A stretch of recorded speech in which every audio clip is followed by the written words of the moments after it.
बघितला का टाइम मित्रांनो, हे आमचं चालू आहे बघा नियोजन. पोरांना करायला लागलो तर आम्ही व्हेज पुलाव खायला. त्याला फोडणी द्यायला नियोजन सुरू आहे. आणि आजची रेसिपीचे मानकरी स्वामी जगू बघा इकडे. नियोजन म्हणजे बघा लसूण पुरी खायला लागला. थुकलेली आहे लगेच चालू व्हिडिओ मध्ये. स्वतः आमची कमिटी म्हणजे सचिव, उपाध्यक्ष, अध्यक्ष साहेब, खजिनदार साहेब बघू शकता तुम्ही आपल्या मंडळाची सोय करताना. त्याला इकडे दम दिलेला आहे मित्रांनो. आता तुम्हाला आपल्या मंडळाचे कार्यकर्ते दाखवतो. काही क्षणामध्ये आपली खिचडी तयार होणार आहे. ओके मध्ये नियोजन सुरू इकडे.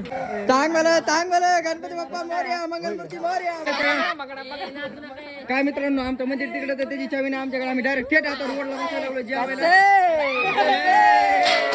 न लागणारे मंडळाचे कार्यकर्ते म्हणजे काळा हनुमान गणेश मंडळ वडवणी. तर आज आमचा होम मिनिस्टरचा कार्यक्रम होता. गावातले काही गणपतींचं विसर्जन असते त्याच्यामुळे आज सगळं काढून घेतलंय. ते कार्यक्रम बी सक्सेसफुल झाला म्हणून पार्टी आहे आमची आजची. चला अध्यक्ष साहेब, कसं वाटतंय? रस कसा आहे? त्याच्या आधी कधी बसून खाल्लं रोडला? हे असे असतात मित्रांनो आनंद.